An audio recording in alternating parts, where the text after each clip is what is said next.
Nathan Zegura here at Acrisure Stadium, where the Browns fall to 1-1 on the season, losing 26-22 to the Pittsburgh Steelers, and they were unable to exorcise the demons of this place. And for the Browns today, this was such a significant loss, because not only was it a loss on the scoreboard, but in many ways the Browns lost the heart and soul of their team. Running back Nick Chubb confirmed out for the season after suffering a gruesome knee injury.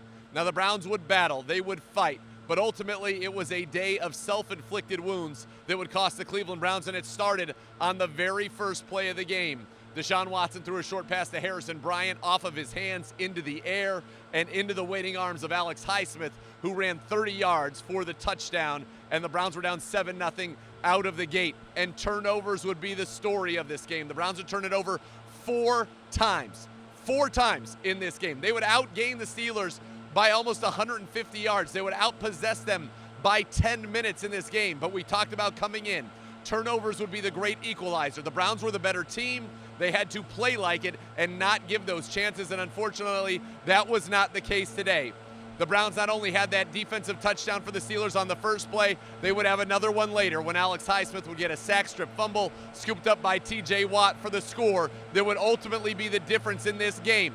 14 of the Steelers' 26 points came on those defensive turnovers, defensive touchdowns, and the Browns could not overcome them. 8 penalties in the game, the 4 turnovers, the self-inflicted wounds. Sure, there were bright spots. The Browns' defense was sensational in this game, constantly forcing Kenny Pickett and the Steelers off the field on 3rd and longs.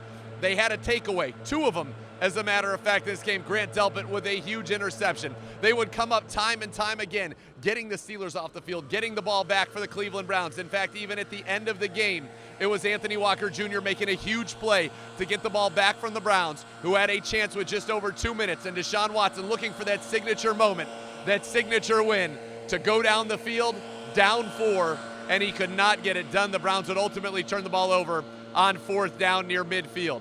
Watson was under duress all day. He would ultimately lose 2 fumbles in this game and have an interception. 3 of the Browns' 4 turnovers. The other, a fumble by David Njoku. But time and time again, the defense stood up. They gave up 1 touchdown, a long 71-yard catch and run to George Pickens as big plays, turnovers, and that were the ultimate story of the game. The Browns need to regroup. 6 turnovers in 2 games on offense. They're lucky to be 1-1 with those kind of numbers.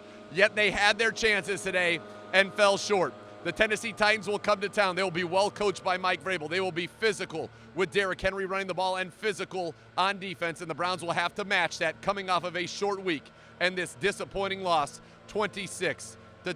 We'll have full coverage for you of this game on Cleveland Browns Daily. But for the Browns, again, it's back to the drawing board. You could say the clutch play of the game was Grant Delpit's interception. You could say the clutch play of the game was Anthony Walker Jr.'s tackle at the end to give the Browns another chance, but ultimately they could not get it done when it mattered. So we'll have full coverage for you of this game here on Cleveland Browns Daily tomorrow at 1 o'clock. Nathan Zegura signing off from Pittsburgh, where the Browns fall to 1-1 on this young 2023 season.